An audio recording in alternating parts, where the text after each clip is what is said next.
Di sini gue punya aplikasi React yang simple kayak begini. Jadi kalau gue klik add to cart, dia bakal nambah data ke keranjang. Kalau gue klik remove, dia bakal ngapus data tersebut dari keranjang. Di sini juga ada filter dan di sini juga ada sorting. Di sini nggak ada yang aneh-aneh lah gitu.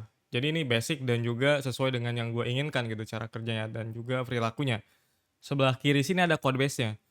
Jadi ada state, ada filter, ada juga event handlers dan juga ada UI-nya. Ada juga child components di sini, ada beberapa ya.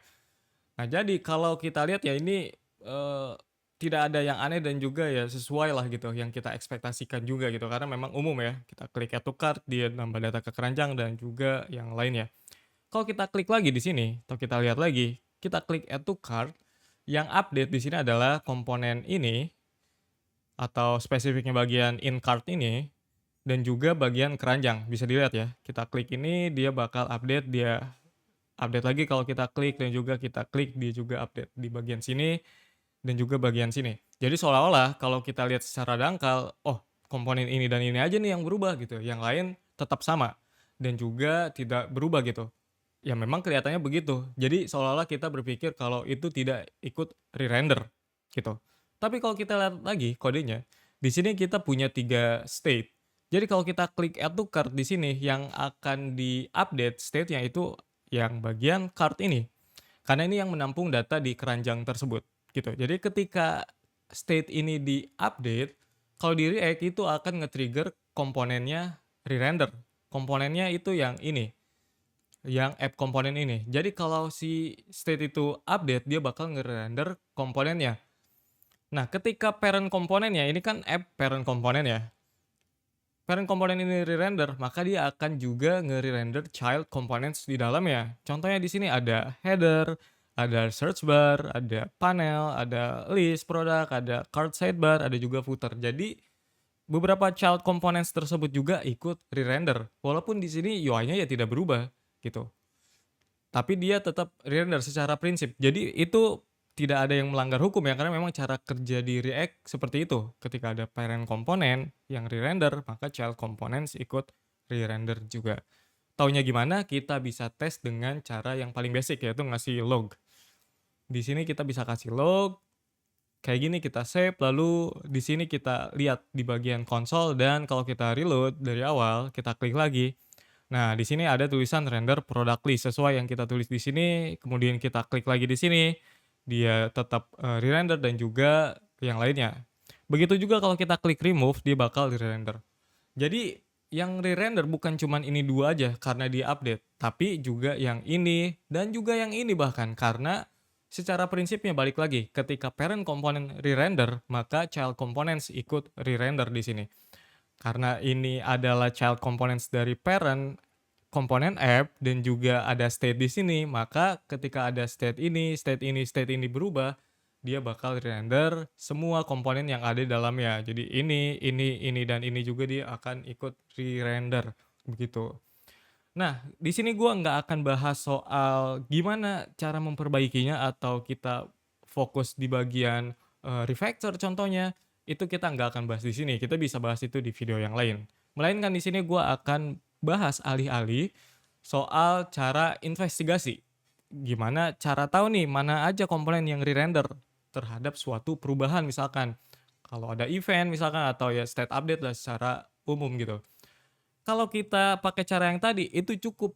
Kalau kita punya niat, maksudnya tuh kita memang memaksudkan diri kita mau investigasi gitu, komponen tersebut. Jadi kita penasaran nih, "Oh, mana ya komponen yang update kira-kira? Mana ya komponen yang, re-render-nya, tidak optimal," misalkan, atau mana aja komponen yang tidak kok yang tidak, yang re-render gitu.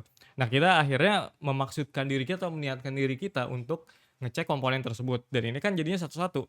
Di sini kita nanti log, di sini kita log, kita log, kita log gitu segala macam gitu. Jadi begitulah. Atau cara kedua kita biasanya juga bisa pakai React DevTools, kita bisa pakai inspektornya atau mungkin pakai profiler semacam itu gitu. Tapi ada lagi satu tool yang gua akan bahas di sini, yang menjadi, tema atau inti video kita kali ini atau pembelajaran kita kali ini. Nah, tools ini kayak DevTools juga sebenarnya ya, bahkan memang DevTools gitu. Namanya React Scan. React Scan ini kita bisa akses di sini. Nah, jadi React Scan ini bisa ngasih kita semacam visual dari komponen mana aja yang berubah terhadap suatu event, gitu. Nah, dia bentuknya gini aja sebenarnya, ada, toggle, ada juga beberapa informasi di sini. Jadi begitu. Nah, untuk cara pakainya ada beberapa cara, ada lewat CLI, ada lewat package manager, juga yang paling simpel bisa lewat script tag. Di sini bisa kita copy dan gua akan pergi ke index.html, di sini gua taruh di sebelum script tag apapun kan ya. Paste this before any scripts. Jadi kita bisa taruh di sini. Kita save, kita balik lagi. Nah, sekarang kalau kita lihat, kalau kita reload lagi di sini, nah di situ dia ngasih semacam highlight pertama karena memang dia pertama kali render ya, initial render gitu di React. Kalau kita klik di sini, nah kalau begini kita bisa tahu gitu mana aja komponen yang ke-update gitu atau mana aja komponen yang re-render lah di sini dalam hal ini. Kita klik, nah dia ke-highlight tuh. Jadi kita nggak perlu lagi nge-console satu-satu atau nge-log satu-satu. Mana aja komponen yang mau kita semacam investigate gitu. Itu kan ribet ya kalau komponennya banyak segala macam itu cukup ribet. Masalahnya begini, ketika kita bikin aplikasi contohnya ya pakai React ini, awalnya biasanya kan simple ya, aplikasinya tuh simple, kemudian semakin berjalannya waktu gitu, itu biasanya secara bertahap si komponennya atau si aplikasinya jadi lebih kompleks gitu. Itu biasanya secara bertahap gitu, nggak tiba-tiba kompleks, secara bertahap gitu. Awalnya kita bisa ngoding secara simpel gitu. Nah, karena kompleksitasnya itu bertambah terus, akhirnya kita kayak semacam nambahin lagi komponen di dalam satu komponen tersebut gitu. Akhirnya satu komponen itu tidak, sadar jadi lebih gemuk dan juga punya banyak state misalkan. Akhirnya kita harus refactor satu-satu. Kadang juga ada beberapa komponen yang mungkin kita, terlupa gitu karena memang saking, apa ya, saking ribetnya dan juga saking kompleksnya karena concern kita jadinya terpecah gitu atau, fokus kita terpecah gara-gara beberapa concern gitu, kebalik. Jadi begitu intinya. Kalau kita lihat di sini juga UI-nya tuh simple ya, kayak begini aja. Ini belum ada data apa-apa karena kita belum melakukan apapun. Jadi untuk memulainya kita bisa contoh klik add to cart, di sini bakal muncul satu event di bagian history. Jadi kalau kita klik di sini dia bakal muncul detailnya. Ada product card, juga ada JavaScript React Hooks dan juga item yang lainnya. Ini komponen-komponen dan juga informasi yang lainnya. Kalau kita klik di sini juga bisa kita lihat lebih detail, contohnya dia render time-nya berapa lama, juga dia berapa banyak, melakukan render dan juga di sini informasi props apa yang berubah. Di sini ada 2 ya, ada on add dan juga ada badge yang berubah. Kalau kita balik lagi ada juga beberapa penjelasan yang lain, ini apa misalkan JavaScript React Hooks itu apa, dan juga ada bagian komponen yang lain. Nah, komponen tersebut itu props apa aja yang berubah, di sini contohnya ada stats dan juga yang lainnya. Bagian ini cukuplah gitu untuk kita gunakan sebagai, apa ya, semacam informasi lah gitu, atau dia udah cukup ngasih informasi terkait props apa yang berubah dari komponen tersebut, yang membuatnya mungkin jadi re-render gitu, atau melakukan render. Nah, ada satu lagi yang cukup menarik yaitu bagian inspect element di sini.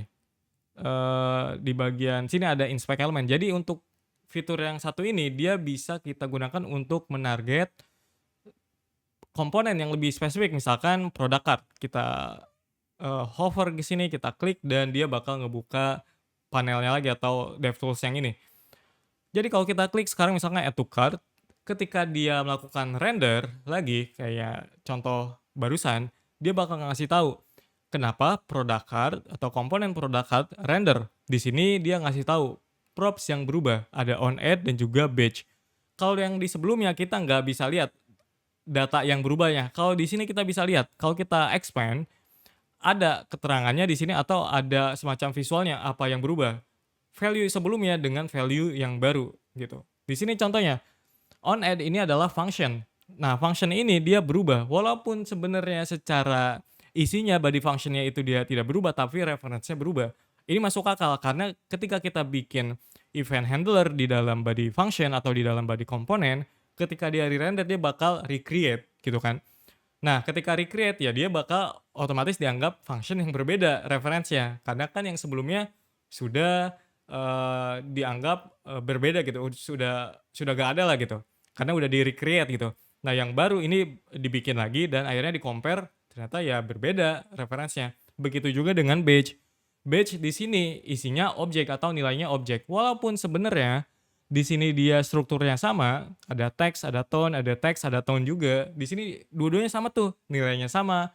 Tapi karena referensinya berbeda, maka dia dianggap sebuah perubahan gitu. Nah, di sini kita bisa lihat juga keterangannya, reference berubah, tapi objek secara struktur dia sama gitu. Dan ini juga cara, React bekerja gitu, ketika ada 2 objek dia di-compare, maka yang di-compare, gimana sih? Ketika ada 2 objek di-compare, maka yang di-compare itu adalah referensinya bukan value-nya. Itu basic-nya begitu. Bahkan ya di JavaScript juga begitu, kalau kita, balik lagi ke pelajaran basic soal objek ya. Contohnya begini, kita punya objek A, kemudian, di sini A, nah ini ada ya, begini, kita punya, variabel A dengan objek begini, ada variabel B atau konstan B, di sini juga objeknya begini, dan dia shape-nya sama, bentuknya sama secara struktur, kemudian kita compare di sini, kalau kita enter, di sini hasilnya false. Kenapa? Karena referensinya berbeda. Masing-masing dari objek ini dia dianggap reference yang lain gitu atau referensinya sendiri di memori gitu. Itu kenapa walaupun dia shape-nya sama ya bakal dianggap berbeda karena referensinya berbeda gitu. Begitu juga ya di React gitu karena memang secara basic-nya begitu. Itu kenapa kalau kita butuh state management yang lebih, kompleks atau yang lebih apa ya, state management yang lebih proper lah istilahnya gitu. Kita bisa pakai, state management library yang lebih, umum gitu atau yang lebih capable gitu untuk melakukan hal-hal semacam itu kayak misalkan Justend, juga bisa Jotai atau Redux itu. Jadi state management library tersebut bisa punya, algoritma yang dia pakai sendiri gitu untuk, mengkalkulasi perubahan tersebut menjadi lebih lebih proper atau lebih, detail gitu, alih-alih cuman compare by reference, begitu contohnya. Nah, jadi sebenarnya intinya gitu aja yang mau kita bahas di sini. Jadi kita nggak bakal atau kita nggak bahas soal gimana cara melakukan refactor atau mungkin, memperbaiki codebase yang seperti ini, itu mungkin kita bisa lakukan di video yang lain. Tapi intinya, untuk codebase yang seperti ini ya pertama ketika kita, nulis komponen yang mungkin sekiranya kompleks, balik lagi ke konsep thinking in React. Jadi, di konsep tersebut tuh simpelnya ngajarin kalau misalkan kita punya komponen, itu kita bisa abstrak menjadi beberapa komponen kecil yang terpisah. Jadi jangan semuanya digabungin gitu. Itu kenapa, seringkali kita akhirnya bikin komponen itu jadi kompleks. Walaupun mungkin komponennya tidak kompleks atau tidak dimaksudkan menjadi komponen yang kompleks, tapi karena kita membuat strukturnya tidak, optimal, akhirnya dia jadi kompleks karena mungkin state manajemennya jadi kecampur-campur. Akhirnya misalkan ada komponen A dan B.